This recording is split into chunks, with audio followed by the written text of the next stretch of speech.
إن الحمد لله نحمده ونستعينه ونستغفره ونؤمن به ونتوكل عليه ونعوذ بالله من شرور أنفسنا ومن سيئات أعمالنا من يهده الله فلا مضل له ومن يضلل فلا هادي له وأشهد أن لا إله إلا الله وحده لا شريك له وأشهد أن محمدا عبده ورسوله أما بعد فإن خير الحديث كتاب الله وخير الهدي هدي محمد صلى الله عليه وسلم وشر الأمور محدثاتها وكل محدثة بدعة وكل بدعة ضلالة وكل ضلالة في النار.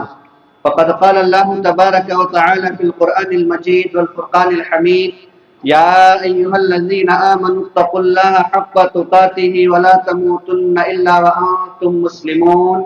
يا أيها الناس اتقوا ربكم الذي خلقكم من نفس واحدة وخلق منها زوجها وبث منهما رجالا كثيرا ونساء واتقوا الله الذي تساءلون به والأرحام إن الله كان عليكم رقيبا. يا أيها الذين آمنوا اتقوا الله وقولوا قولا سديدا يصلح لكم أعمالكم ويغفر لكم ذنوبكم ومن يطع الله ورسوله فقد فاز فوزا عظيما. وقال تعالى في موضع آخر: وما كان لمؤمن ولا مؤمنة إذا قضى الله ورسوله أمرا أن يكون لهم الخيرة من أمرهم. وقال النبي صلى الله عليه وسلم: وعن أبي هريرة رضي الله عنه أن رسول الله صلى الله عليه وسلم قال: من أطاعني فقد أطاع الله ومن عصاني فقد عصى الله. الحدیث اخرجہ البخاری. محترم سامعین، پیارے بھائیوں اور دوستوں، عزیز بچوں، عزت مآب ماں اور بہنوں، تمام قسم کی تعریف، حمد و ثنا، بزرگی و کبریائی اس وحدہ لا شریک لہ کے لیے لائق و سزاوار ہے، جو کہ مالک کائنات، خالق ارض و سما اور رازق انس و جن ہے. بعدہ بے شمار درود و سلام کا نذرانہ پیش ہو انبیاء علیہم السلام کی جماعت پر، خصوصاً ہمارے پیارے نبی خاتم الانبیاء سید المرسلین سید الثقلین جناب محمد رسول اللہ صلی اللہ علیہ وسلم پر، جن کی امتی ہونے کا ہمیں شرف ملا. سامعین کرام، اللہ رب العالمین نے اس کائنات کو بنایا، انس و جن کی تخلیق فرمائی ایک عظیم مقصد کے لیے، اور وہ مقصد ہے اللہ رب العالمین کی عبادت. جیسے کہ اللہ رب العالمین نے ارشاد فرمایا: وما خلقت الجن والانس الا ليعبدون، کہ میں نے جنوں اور انسانوں کو صرف اور صرف اللہ رب العالمین کی عبادت کے لیے پیدا کیا. اللہ کہہ رہے کہ جنسوں اور انس کو اس لیے میں نے پیدا کیا تاکہ وہ میری عبادت کریں. میرے بھائیوں، اب ہم عبادت کیسے کریں، کن انداز میں عبادت کریں، کون کون سی عبادت کریں، ظاہر سی بات ہے یہ ہم نہیں معلوم کر سکتے. اسے بتانے کے لیے اللہ رب العالمین نے بے شمار انبیاء اور رسولوں کا سلسلہ جاری کیا. انہی نبیوں میں سے اللہ رب العالمین کے آخری نبی جناب محمد رسول اللہ صلی اللہ علیہ وسلم ہیں. اللہ رب العالمین نے انبیاء اور رسولوں کا جو سلسلہ جاری کیا اور ان کی اطاعت کا ہمیں حکم دیا. جیسے کہ اللہ رب العالمین نے ارشاد فرمایا: وما ارسلنا من رسول الا ليطاع باذن اللہ، کہ ہم نے جو بھی رسول بھیجا اس دنیا میں اس لیے تاکہ اللہ کہہ رہے کہ میرے حکم سے اس کی اطاعت کی جائے. اور اللہ رب العالمین نے رسول کی اطاعت کو اپنی اطاعت قرار دیا.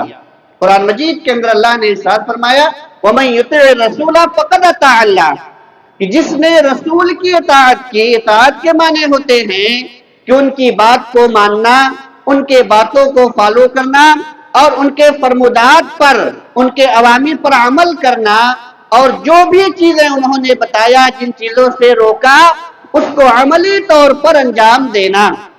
یہ ہے رسول کی اطاعت. نعرے بازی سے رسول کی اطاعت نہیں ہوتی کہ ہم بہت بڑے اللہ کے رسول صلی اللہ علیہ وسلم کی محبت کرنے والے ہیں، پتہ چلا محبت کا دعویٰ کر رہے ہیں اور اعمال جو ہمارے ہیں وہ آپ صلی اللہ علیہ وسلم کے بتائے ہوئے طریقے کے برخلاف ہے. تو یہ عبادت، یہ محبت نہیں ہوئی، یہ اطاعت نہیں ہوئی. اطاعت کہتے ہیں کہ آپ جس قدر اللہ کے رسول صلی اللہ علیہ وسلم کے فرمودات پر عمل کر رہے ہوں، اسی طرح آپ اسی کے بقدر آپ ان کی اطاعت کر رہے ہیں۔ نعرہ بازی اور ڈھکوسلے بازی سے کام نہیں چلتا۔ اطاعت کا مطلب یہ ہے کہ آپ ان کی باتوں پر کتنی عمل کر رہے ہیں۔ آپ نے جن چیزوں کا حکم دیا اپنے زندگی کے اندر اس حکم کو کتنا نافذ کر رہے ہیں، جن چیزوں سے روکا آپ اپنے زندگی کے اندر ان چیزوں سے کتنا رک رہے ہیں، یہی اطاعت کا پیمانہ ہے اور کوئی دوسرا نہیں ہے۔ تو فرما برداری اللہ رب العالمین نے کہا کہ رسول کی اطاعت در حقیقت یہ اللہ رب العالمین کی اطاعت ہے، اور اس کا مفہوم مخالف یہ نکلا کہ جس نے رسول کی اطاعت نہیں کی، رسول کی فرما برداری نہیں کی، رسول کے بتائے ہوئے طریقے کے مطابق عمل نہیں کیا، تو گویا کہ اس نے اللہ کی نافرمانی کی۔ جیسے کہ اللہ کے رسول صلی اللہ علیہ وسلم نے اس حدیث کے اندر ارشاد فرمایا، جس کو میں نے خطبہ حاجہ کے بعد پڑھا تھا کہ اللہ کے رسول صلی اللہ علیہ وسلم ارشاد فرما رہے ہیں، من اطاعنی فقد اطاع اللہ، جس نے میری اطاعت کی یقیناً اس نے اللہ کی اطاعت کی، ومن عصانی، اور جس نے میری نافرمانی کی فقد عصى اللہ، یقیناً اس نے اللہ کی نافرمانی کی۔ تو اللہ کے رسول کی اطاعت در حقیقت یہ اللہ کی اطاعت ہے، آپ کی نافرمانی در حقیقت یہ اللہ رب العالمین کی نافرمانی ہے۔ اور میرے بھائیوں، جو رسول کی اطاعت کر لے گا، جو رسول کی اطاعت کر لے گا، گویا کہ وہ ہدایت یافتہ ہے، سیدھے راستے پر ہے، صراط مستقیم پر ہے، اس راستے پر چل رہا ہے جو راستہ سیدھا جنت کی طرف جاتا ہے۔ اللہ رب العالمین نے قرآن مجید کے اندر ارشاد فرمایا، وَإِن تُطِيعُوا تَهْتَدُوا وَمَا عَلَى الرَّسُولِ إِلَّا الْبَلَاغُ الْمُبِينُ، کہ اے مسلمانوں، اے لوگو، اگر تم رسول کی اطاعت کرو گے تو ہی ہدایت یافتہ قرار پاؤ گے، اور ہمارے رسولوں پر صرف اور صرف میرا حکم لوگوں تک پہنچا دینا ہے۔ تو معلوم یہ ہوا جنت کا راستہ، نجات کا راستہ، جہنم سے بچنے کا راستہ اور جنت حاصل کرنے کا راستہ کون سا ہے؟ رسول کی اطاعت کا ہے۔ آپ جتنی رسول کی اطاعت کریں گے اس قدر آپ سیدھے راستے پر ہیں، جنت میں لے جانے والے راستے کی طرف ہیں۔ یہی وجہ ہے کہ میرے بھائیوں، اس کے رسول کی اطاعت کی قرآن کے اندر، احادیث کے اندر جہاں اتنی فضیلتیں آئی ہیں، وہیں رسول کی مخالفت پر بہت زیادہ وعیدیں بھی آئی ہیں۔ اللہ کے رسول صلی اللہ علیہ وسلم نے، اللہ رب العالمین نے قرآن مجید کے اندر ارشاد فرمایا کہ اللہ رب العالمین نے اس آیت کے اندر ان لوگوں کو جو رسول کے حکم کی مخالفت کرتے ہیں انہیں ڈرایا ہے، انہیں دھمکی دی ہے، اور اللہ رب العالمین نے ارشاد فرمایا فَلْيَحْذَرِ الَّذِينَ يُخَالِفُونَ عَنْ أَمْرِهِ أَن تُصِيبَهُمْ فِتْنَةٌ، ان لوگوں کو ڈرنا چاہیے، انہیں خوف کھانا چاہیے۔ کن لوگوں کو؟ یخالفون عن امرہ، جو اللہ کے رسول کے حکم کی مخالفت کرتے ہیں۔ کس چیز سے ڈرنا چاہیے؟ اللہ رب العالمین نے دو چیزوں کا تذکرہ کیا، ان تصیبہم فتنہ، کہ انہیں فتنے نہ لاحق ہو جائے، آزمائش کا شکار نہ ہو جائیں، فتنے میں مبتلا نہ ہو جائیں۔ اور میرے بھائیوں، جو آدمی فتنوں کا شکار ہو گیا، فتنوں میں مبتلا ہو گیا، آزمائش سے دوچار ہو گیا، وہ آدمی بدبخت ہے، اور جو فتنوں سے نجات پا گیا، آزمائش سے بچ نکلا، ایسا آدمی خوشبخت ہے۔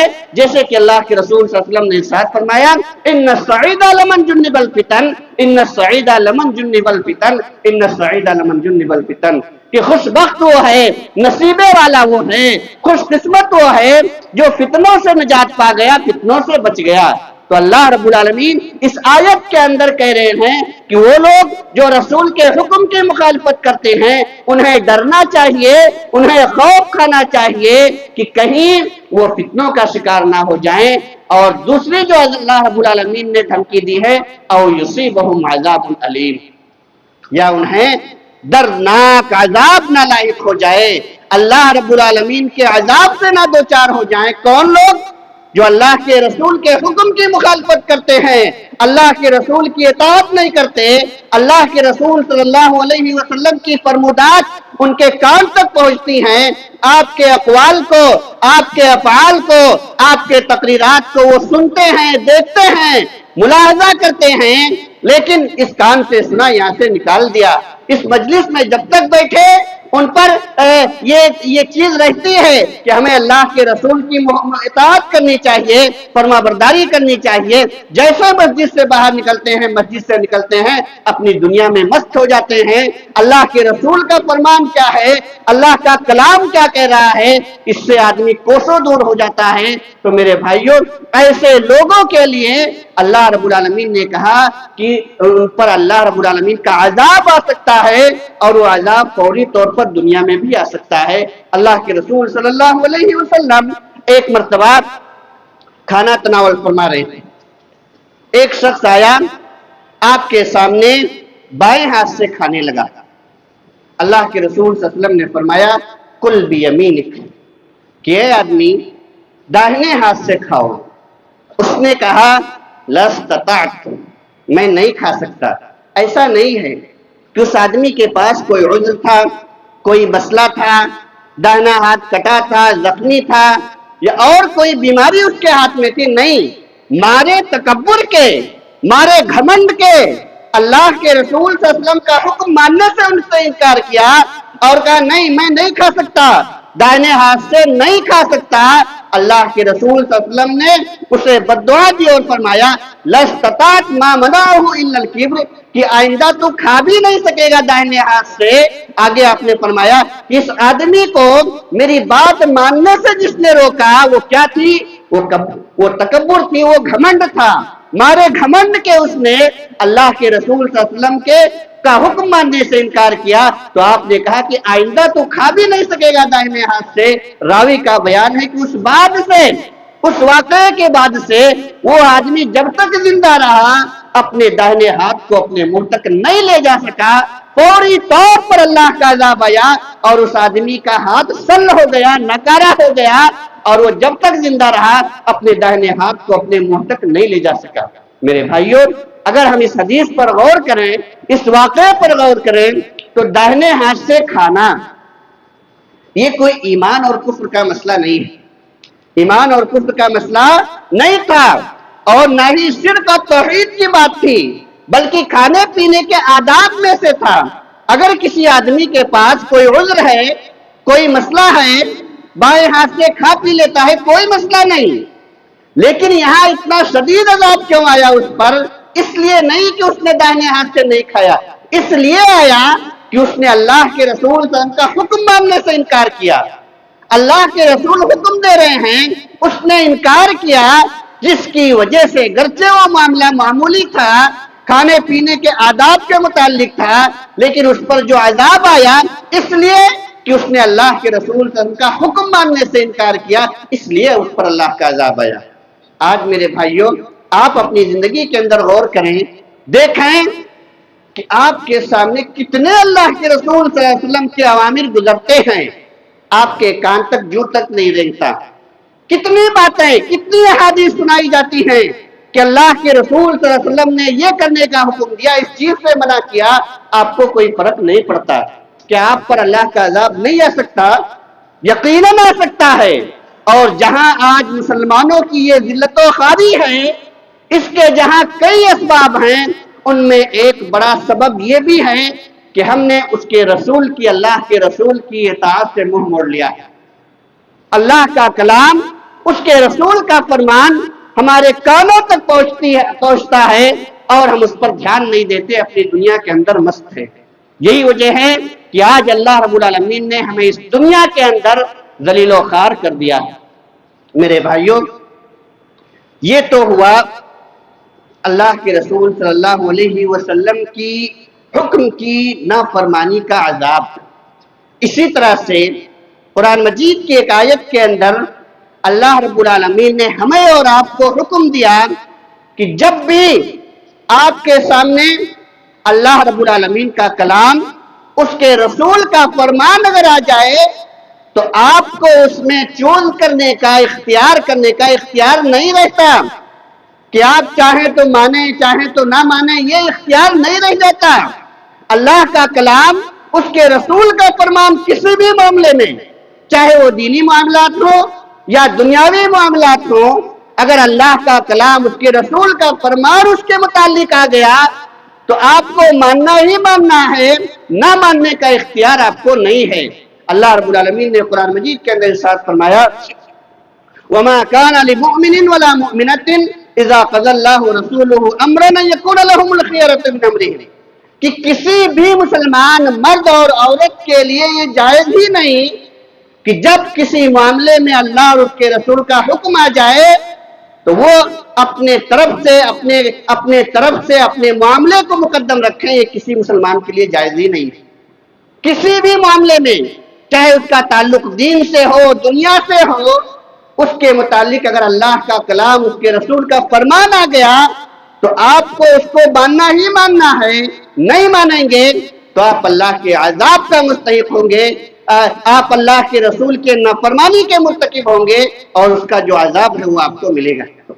میرے بھائیوں، ہم آئیے سلف کے تعلق سے دیکھتے ہیں کہ جب ان کے سامنے اللہ رب العالمین کا کلام یا اس کے رسول کی حدیث آ جاتی تھی، کیسے وہ اپنے موقف سے پیچھے ہٹ جاتے تھے اور اپنے آپ کو اللہ کی اس آیت اور اس کے رسول کی اس حدیث کے حوالے کر دیتے تھے، اسی کو اپنا دیتے تھے۔ ایک جھلک میں آپ کو دکھاتا ہوں۔ ابوبکر صدیق رضی اللہ تعالیٰ عنہ فرماتے ہیں کہ ہر وہ کام جسے اللہ کے رسول صلی اللہ علیہ وسلم نے کیا میں اسے کرتا ہی کرتا ہوں۔ کیوں؟ وَإِنِّي أَخَافُ وَإِنِّي لَأَخْشَىٰ إِن تَرَكْتُهُ وَإِنِّي لَأَخْشَىٰ أَنْ أَزِيلَ، کہ مجھے خوف ہے، مجھے ڈر لگا رہتا ہے کہ اگر میں اللہ کے رسول صلی اللہ علیہ وسلم کے فرمودات کی مخالفت کروں، آپ نے جو کام کیا میں اس کام کو اگر نہ کروں تو مجھے اس بات کا ڈر اور خوف لگا رہتا ہے کہ میں گمراہ نہ ہو جاؤں، بھٹک نہ جاؤں، سیدھے راستے سے ہٹ کے جہنم کے راستے پہ نہ چلنے لگوں۔ میرے بھائیوں، یہ ابوبکر صدیق رضی اللہ تعالیٰ عنہ ہیں جنہیں اللہ کے رسول صلی اللہ علیہ وسلم نے دسیوں بار اپنی زبان مبارک سے جنت کی خوشخبری دی ہے۔ ان کا یہ حال ہے کہ ہر وہ کام، ہر وہ فعل جسے اللہ کے رسول صلی اللہ علیہ وسلم نے کیا میں اسے کرتا ہی کرتا ہوں۔ میں خوف کھاتا ہوں کہ آپ نے جن کاموں کو کیا اگر میں انہیں نہ کروں تو میں گمراہ ہو جاؤں گا، ہلاک ہو جاؤں گا، بھٹک جاؤں گا سیدھے راستے سے۔ میرے بھائیوں، اسی طرح سے ایک مرتبہ عبداللہ بن مسعود رضی اللہ تعالی عنہ، مائک بن رہا ہے، جو بھی مسئلہ ہے آپ لوگ غور سے سنیں۔ عبداللہ بن مسعود رضی اللہ تعالی عنہ مسجد سے داخل ہو رہے ہیں، اسی دوران جب اللہ کے رسول صلی اللہ علیہ وسلم منبر پر خطبہ دے رہے تھے، چند صحابہ کرام کھڑے ہوئے کچھ سنتوں یا نوافل کی ادائیگی کے لیے۔ اللہ کے رسول صلی اللہ علیہ وسلم نے انہیں جب دیکھا تو کیا فرمایا؟ بیٹھ جاؤ۔ عبداللہ بن مسعود رضی اللہ تعالیٰ عنہ مسجد سے داخل ہو رہے ہیں، مسجد کے دروازے پر قدم انہوں نے رکھا اور اللہ کے رسول صلی اللہ علیہ وسلم کا یہ کلام سنا، بیٹھ جاؤ، اسی دروازے پر وہ بیٹھ جاتے ہیں۔ انہوں نے یہ گوارا نہیں کیا کہ اللہ کے رسول صلی اللہ علیہ وسلم کا حکم میرے کان تک پہنچے اور میں اپنے قدم کو آگے بڑھا دوں، مسجد کے اندر داخل ہو جاؤں۔ انہوں نے یہ گوارا تک نہیں کیا، وہیں بیٹھ جاتے ہیں۔ اللہ کے رسول صلی اللہ علیہ وسلم نے بڑے پیار سے ان کا عبداللہ بن مسعود نام لے کر کے پکارا کہ اے عبداللہ بن مسعود، یہ حکم آپ کے لیے نہیں تھا، آپ مسجد میں داخل ہو جائیں، مسجد کے اندر بیٹھ جائیں۔ یہ تھے میرے بھائیوں صحابہ کرام کہ ان کے کان تک اللہ کے رسول صلی اللہ علیہ وسلم کا فرمان پہنچا، فوری طور پر مسجد کے دروازے پر انہوں نے قدم رکھا تھا۔ انہوں نے یہ گوارا نہیں کیا کہ اللہ کے رسول کا حکم آئے اور میں اپنے قدم کو آگے بڑھا دوں، مسجد کے اندر داخل ہو جاؤں، وہیں بیٹھ جائیں۔ یہ تھا سلف کا معاملہ۔ ہمارا کیا معاملہ ہے آپ اچھی طرح سے جانتے ہیں۔ میرے بھائیوں، یہ بات ہوئی سنت کی اتباع، لیکن اس کے برخلاف آپ جب سنت پر عمل کو چھوڑیں گے، اللہ کے رسول صلی اللہ علیہ وسلم کی اطاعت و فرما برداری سے منہ موڑیں گے تو آپ کی زندگی کے اندر بدعت و خرافات کا سیلاب آئے گا۔ آپ جب اللہ کے رسول صلی اللہ علیہ وسلم کی اطاعت سے منہ موڑیں گے تو سنت کی پیروی کا اپوزٹ جو ہے وہ بدعت ہے۔ آپ کی زندگی کے اندر بدعت و خرافات آئیں گے۔ آپ دیکھتے ہوں گے اپنے معاشرے کے اندر کہ وہ لوگ جو بدعت و خرافات میں مبتلا ہیں ان کی زندگی کا آپ جائزہ لیں تو انہوں نے سنت رسول کو ترک کر دیا ہے. یہی وجہ ہے کہ وہ بدعت و خرافات میں مبتلا ہیں. میرے بھائیوں، ہر جمعہ کے اندر خطبہ حاجہ کے اندر آپ کو بتایا جاتا ہے بدعت کی اتنی خطرناکی ہے، اتنی قباحتیں ہیں، اتنی برائیاں ہیں کہ ہر جمعہ کے اندر اس بات کو دہرایا جاتا ہے فَإِنَّ خَيْرَ الْحَدِيثِ کتاب اللہ، بے شک سب سے بہترین کلام، سب سے بہترین بات اللہ کی بات ہے.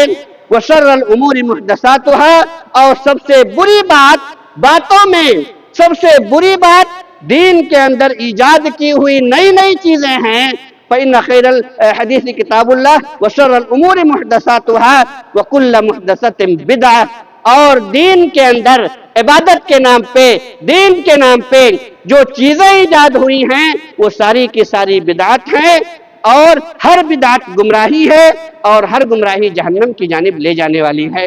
میرے بھائیوں، بدعت کی اتنی خطرناکیاں ہیں، اتنی خطرناکیاں ہیں، ٹائم نہیں ہے میں آپ کو تفصیل سے بتاتا کہ اس سے آدمی جو بدعت پر عمل کرتا ہے اس کے ذہن کے اندر، اس کے دماغ کے اندر اللہ کے رسول صلی اللہ علیہ وسلم کے سنت کی عظمت نکل جاتی ہے، اور ایک بدعتی کے کان تک اللہ کے رسول کا فرمان، اللہ رب العالمین کا کلام، اس کے رسول کا فرمان اگر آتا ہے تو اس کے کان تک جو تک نہیں رینگتا، اور اسے کوئی پرواہ نہیں ہوتی کہ وہ سنت پر عمل کرے یا نہ کرے. میرے بھائیوں، اسی طرح سے بہت سارے ہمارے بھائی ہیں، عبادت کے نام پہ بہت ساری چیزیں انجام دیتے ہیں. کیا کہتے ہیں؟ حرج کیا ہے؟ اچھی چیز تو ہے، نمازی تو پڑھ رہے ہیں، اللہ کے رسول صلی اللہ علیہ وسلم کے پیدائش کی خوشی تو منا رہے ہیں. آپ کی پیدائش سے خوش ہونا یہ مسلمانوں کی علامت ہے، اور آپ کی پیدائش سے ناخوش کون ہوا تھا؟ ابلیس ہوا تھا، شیطان ہوا تھا. ہم خوشی ہی تو منا رہے ہیں، نماز ہی تو پڑھ رہے ہیں، روزہ ہی تو رکھ رہے ہیں. حرج کیا ہے؟ میرے بھائیو، حرج یہ ہے کہ اللہ کے رسول صلی اللہ علیہ وسلم نے محبت کا یہ طریقہ ہمیں نہیں سکھایا. آپ کے صحابہ کرام جو آپ کے ایک اشارے پر جان لینے اور جان دینے کے لیے تیار ہو جاتے تھے، انہوں نے آپ کے محبت کا یہ طریقہ نہیں اپنایا. آپ نے دیکھا ہوگا صحابہ کرام آپ سے اتنی محبت کرتے تھے کہ جب آپ وضو کرتے تو اس وضو کے بچا ہوا پانی لینے کے لیے ٹوٹ پڑتے تھے. آپ ذرا تصور کریں کہ کوئی آدمی اگر تھوکے، کیا آپ اس کے تھوک کو اپنے ہاتھ پر لینا گوارا کریں گے؟ ہرگز نہیں کریں گے. لیکن صحابہ کرام کے محبت کا یہ عالم تھا کہ جب آپ کھکھار کر تھوکتے، وہ تھوک زمین پر گرنے سے پہلے کسی صحابی کے ہاتھ پر گرتی وہ تھوک، اور وہ اسے اپنے جسموں پر مل لیتے تھے. میرے بھائیوں، اتنی محبت کے باوجود جنگ بدر کا موقع ہے، جنگ احد کا موقع ہے، جب مسلمانوں کی ایک ادنا سی نافرمانی کی وجہ سے، لغزش کی وجہ سے سارے لوگ اللہ کے رسول صلی اللہ علیہ وسلم دور ہو گئے، دشمنوں کا سارا زور اللہ کے رسول صلی اللہ علیہ وسلم کی جانب تھا، تیر کی بوچھار ہو رہی تھی. صحابہ کرام تیر آتے اللہ کے رسول صلی اللہ علیہ وسلم کے سامنے کود کر کے اس تیر کو اپنے سینے پر لے لیتے تھے. یہ محبت کا عالم تھا ان کے، لیکن انہوں نے محبت کا وہ طریقہ نہیں اپنایا جو آج ہم نے اپنایا. میرے بھائیوں، آپ کو میں بتاؤں کہ بدعت اور سنت کی تفریق کیسے کریں گے؟ کیسے آپ کو پتا ہوگا کہ یہ کام بدعت ہے یا سنت ہے؟ کیسے پتا چلے گا؟ کوئی بھی کام جسے آپ دین کے نام پہ، ثواب کے نام پہ، عبادت کے نام پہ کر رہے ہیں، اس کے اندر آپ دیکھیں کہ اس کے اندر 6 چیزیں پائی جاتی ہیں کہ نہیں. پہلی چیز آپ یہ دیکھیں کہ کیا اس عمل کو اللہ کے رسول صلی اللہ علیہ وسلم نے یا صحابہ کرام نے کیا یا نہیں کیا. دین کے نام پہ کوئی بھی عبادت اگر کی جا رہی ہے تو آپ 6 چیزیں دیکھیں. اگر یہ 6 چیزیں اس کے اندر پائی گئی تو وہ ثواب ہے، وہ اللہ کی عبادت ہے، وہ نیکی ہے، وہ جنت کا راستہ ہے، سلف صالحین کا راستہ ہے، صحابہ کرام کا راستہ ہے، تابعین اعظام کا راستہ ہے، ائمہ اعظام کا راستہ ہے، لیکن اگر یہ 6 چیزیں ان کے اندر نہیں پائی گئی تو وہ دین نہیں، وہ سنت نہیں، وہ بدعت ہے، گمراہی ہے، جہنم کی جانب لے جانے والا ہے، اور وہ راستہ ہے جو آپ کو سیدھا جہنم کی جانب لے جائے گا۔ میرے بھائیوں، آپ دیکھیں کوئی بھی کام جسے دین کے نام پہ، ثواب کے نام پہ، نیکی کے نام پہ کیا جا رہا ہے، اسے اللہ کے رسول صلی اللہ علیہ وسلم نے کیا یا نہیں کیا؟ پہلی چیز، اگر کیا تو آپ دیکھیں کہ آپ نے کیسے کیا، یا صحابہ کرام نے کیسے کیا، پھر اس کے بعد دیکھیں آپ نے کب کیا۔ جس طرح اللہ کے رسول صلی اللہ علیہ وسلم نے انجام دیا، صحابہ کرام نے کیا، آپ بھی اسی طریقے سے کریں۔ اور کب کیا؟ جس وقت کیا آپ اسی وقت کریں۔ جیسے مثال دوں میں، ظہر کی نماز زوال کے بعد ہے، ظہر کی نماز زوال کے بعد، کوئی آدمی زوال سے پہلے پڑھ لے نہیں، ثواب نہیں، اسے عذاب ملے گا، کیونکہ اس نے سنت کی مخالفت کی۔ اللہ کے رسول نے جب اس عبادت کو کیا تھا اس وقت نہ کر کے کسی اور وقت میں کیا، تو آپ نے کیا اس نے کیا، کیا آپ نے کیا، کیسے کیا، کب کیا، کتنا کیا؟ جتنا آپ نے پڑھا آپ اتنا ہی پڑھیں، جتنا آپ نے وہ عبادت کی اتنی ہی آپ اس عبادت کو پڑھیں۔ اور ایک چیز اور دیکھیں، کیا آپ نے کیا، کب کیا، کیسے کیا، کتنا کیا، اور کس وقت کیا، کس ٹائم میں کیا، اور کہاں کیا۔ آپ دیکھیں کہاں کیا۔ اب حج کہاں ہوتا ہے؟ مکہ میں ہوتا ہے۔ خانہ کعبہ کا طواف کہاں ہوگا؟ مکہ میں خانہ کعبہ کا طواف ہوگا۔ اگر کوئی آدمی طواف جو ہے کعبہ کو چھوڑ کر کسی اور چیز کی کر رہا ہے تو اللہ کے یہاں وہ قابل قبول نہیں ہوگا، وہ سنت نہیں ہوگا، وہ کیا ہوگا؟ بدعت قرار پائے گا۔ چھٹی چیز آپ دیکھیں کہ آپ نے اسے کیوں کیا، کس وجہ سے کیا، اس عبادت کو آپ نے کیوں کیا، جس لیے اللہ کے رسول صلی اللہ علیہ وسلم نے کیا آپ اسی طرح کریں۔ مثال کے طور پر اللہ کے رسول صلی اللہ علیہ وسلم نے قرآن کی تلاوت کی، کہاں کیا؟ ظاہر سی بات ہے، اور کیوں کیا؟ اللہ کے رسول صلی اللہ علیہ وسلم نے قرآن کی تلاوت کہاں کی؟ نمازوں میں کی، مسجد کے اندر کیا، ثواب حاصل کرنے کے لیے کیا، اپنے ثواب کے لیے کیا، اللہ کی رضا حاصل کرنے کے لیے کیا۔ اگر وہی آدمی، کوئی آدمی اس قرآن کی تلاوت کو جا کے قبرستان میں کر رہا ہے تو اس کا ثبوت نہیں ہے کہ آپ نے کوئی قبرستان میں قرآن کی تلاوت کیا ہو۔ کوئی آدمی قبرستان میں تلاوت کر رہا ہے، اور کیوں کر رہا ہے؟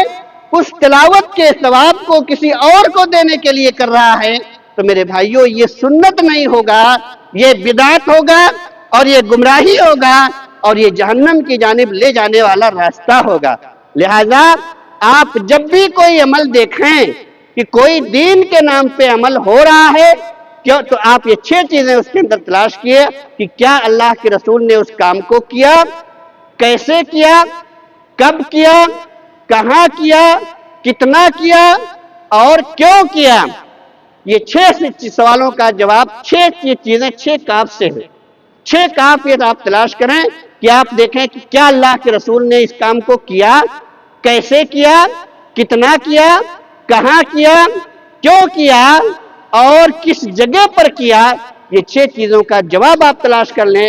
اس کا جواب آپ جو قرآن اور حدیث کی روشنی میں پائیں اسی کے مطابق عمل کریں، تب آپ کا یہ عمل سنت قرار پائے گا، دین قرار پائے گا۔ اگر یہ 6 چیزوں کا جواب آپ کسی عبادت کے اندر نہیں پا رہے ہیں تو آپ جان لیں کہ وہ عبادت اللہ کے رسول صلی اللہ علیہ وسلم کا طریقہ نہیں، وہ بدعت ہے، اور ہر بدعت گمراہی ہے، اور ہر گمراہی جہنم کی جانب لے جانے والی ہے۔ لہذا میرے بھائیوں اور دوستو، ضرورت اس بات کی ہے کہ ہم جو بھی عبادت کریں دیکھیں کہ کیا اللہ کے رسول صلی اللہ علیہ وسلم نے وہ عبادت کیا یا نہیں کیا۔ ہم میں سے بہت سارے لوگ عبادت اور معاملات کو گڈمٹ کر دیتے ہیں۔ مثال کے طور پر انہیں کسی بدعت سے روکا جاتا ہے تو کیا مثال دیتے ہیں؟ یہ پنکھا بھی تو بدعت ہے، اسے اللہ کے رسول نے نہیں استعمال کیا، آپ کیوں استعمال کر رہے ہو؟ میرے بھائی، ایسے لوگوں کو آپ یہ جواب دیں کہ عبادت کے تعلق سے شریعت کا یہ ضابطہ ہے کہ کوئی بھی عبادت کرنا جائز نہیں ہے جب تک کہ اس کے کرنے کی دلیل نہ موجود ہو۔ اور معاملات کے معاملے میں اصل اباحہ ہے کہ دنیاوی معاملات میں، لین دین کے معاملات میں ہر چیز جائز ہے سوائے ان معاملات کے جن کے نہ کرنے کی دلیل موجود ہے۔ اب آپ اگر کوئی عبادت کر رہے ہیں تو آپ کو اس عبادت کے کرنے کی دلیل دینی ہوگی، اور دنیاوی معاملات میں آپ کسی چیز کا استعمال کر رہے ہیں تو اس کو آپ کیا نام ہے منع کر رہے ہیں، تو آپ کو منع کرنے کی دلیل دینی ہوگی کہ شریعت میں منع کہاں ہے کہ یہ پنکھا جائز نہیں ہے۔